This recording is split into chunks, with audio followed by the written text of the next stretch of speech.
Hello and welcome back. I'm Joseph Hoffman.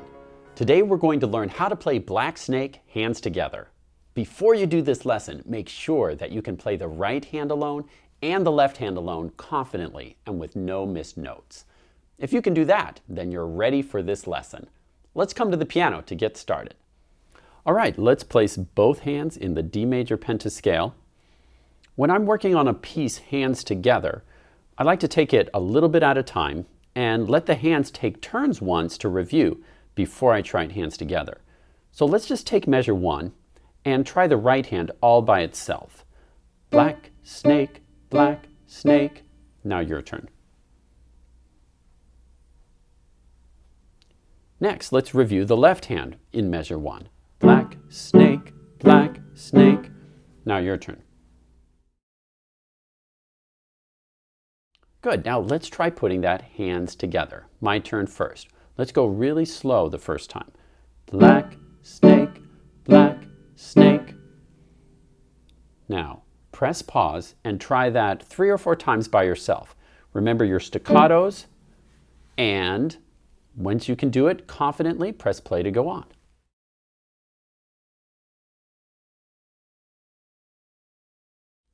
Now, let's go on to measure 2. First, let's review the right hand. We have, where are you hiding? Now you try. Good. The left hand plays our 2/7 chord D, E, G for 2 beats and then goes so fa mi. Now you try. Good. As we're putting it hands together, let's just take it 2 beats at a time. Let's start with where are you, like this for hands together. Where are you? Now you try. Good, let's do that one more time. Where are you? Now your turn. Good, now make sure the right hand makes it back into the D major pentascale with finger 3 on F sharp for the next part. The next 3 notes, the right hand starts on F sharp, the left hand starts on A, and they both step down like this. Ti, ti, ta. Right hand playing mi, re, do, the left hand playing so, fa, mi. Now you try. Good, one more time. Now your turn. Good, now putting it together will sound like this. Where are you hiding? Press pause. Try that, let's say 5 times. Then press play when you feel confident and you're ready to go on.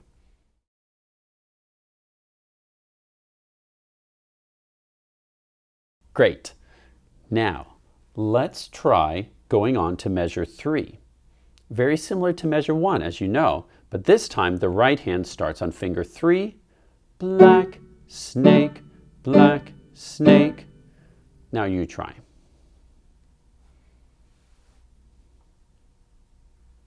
My turn again. Black snake, black snake. Now your turn.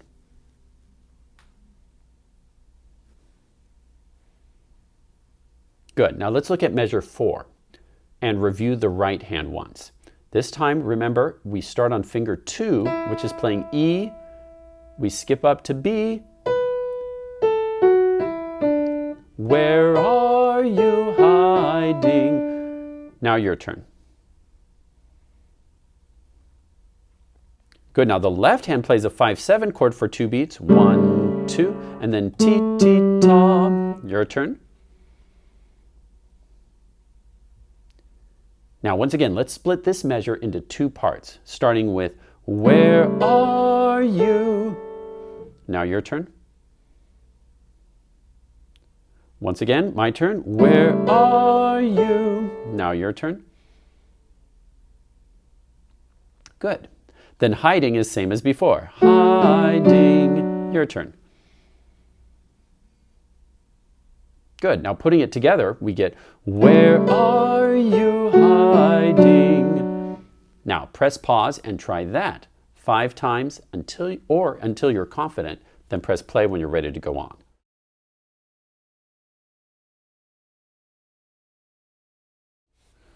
Now going on to line 2, you'll recall that these first two measures are the same as the first two measures of line 1. We have black snake, where are you hiding? So let's go right on to the final two measures of the piece. Don't you bite me. The right hand has don't you bite me, while the left hand goes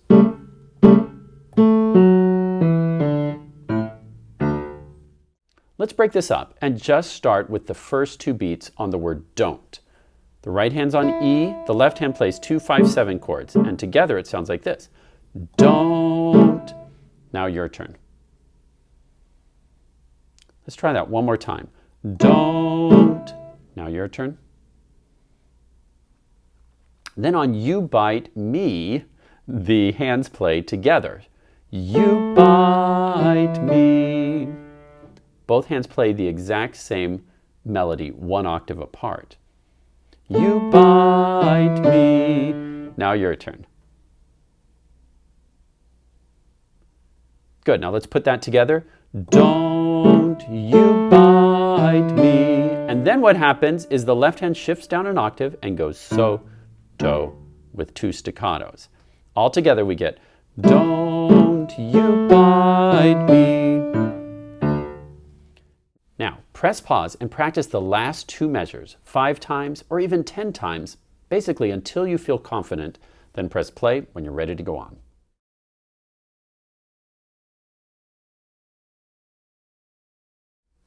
Now that we've gone through each part of Black Snake, measure by measure, you're ready to start practicing the whole thing hands together.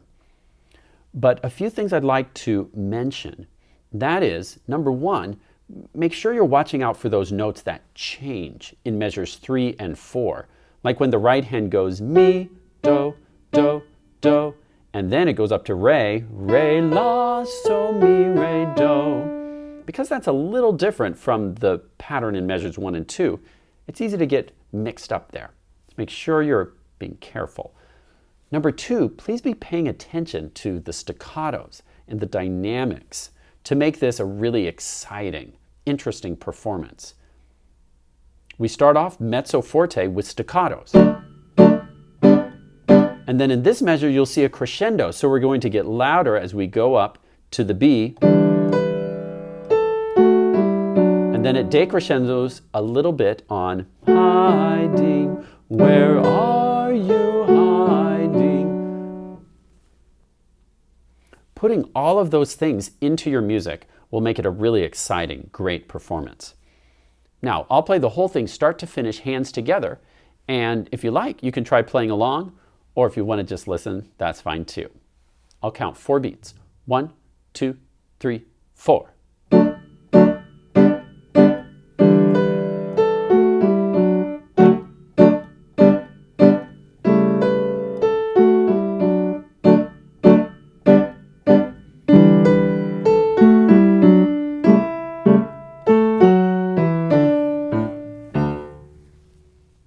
Nice work today learning Black Snake hands together. But before we wrap up, I'd like to share with you a story that may help you, not just with Black Snake, but any piano piece you want to learn. My great-grandfather had a peach orchard. And for me as a kid, and still today as an adult, there are few things more delicious than when I bite into a perfectly ripe peach. When I was a kid, I thought all peaches tasted that good. What a terrible surprise when I tried a peach from the store that had been picked too soon.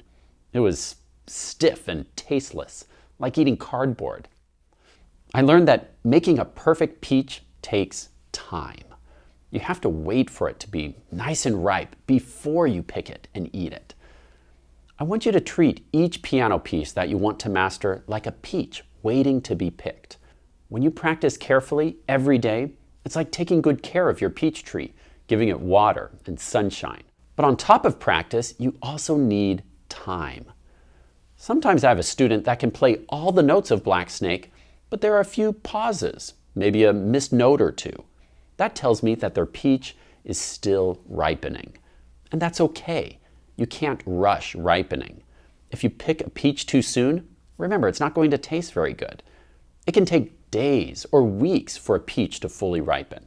So give yourself time when you practice. Practice every day. And even if it takes a few weeks, you can get Black Snake to be fully ripe, which means it will sound confident and amazing. Once your peach is ripe, and you can play Black Snake with awesome confidence, with all the staccatos and legatos and dynamics, make a video of yourself playing and share it with me on Facebook so I can enjoy it too, along with other people around the world. Thanks for watching, and see you next time.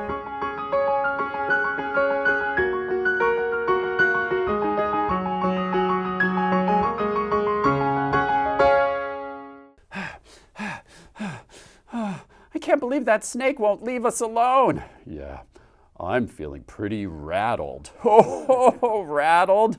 Here we go again. Hey, what do you get when you cross a snake and a pie? I don't know. A python. Yeah, here's one. What do you call a snake that builds things? I don't know. What? A boa constrictor. Wait. Stop! I only want to share a joke with you. I won't bite you. Do you promise? I promise. Well, okay. What's your joke? What is a snake's favorite subject in school? We give up. What? History. Oh. You know, Snake, that one was hysterical. Snake, you're all right. Yeah. Does that mean I can finally give you your good night hiss? What? Snake kiss? Run! Oh. Hiss, hiss.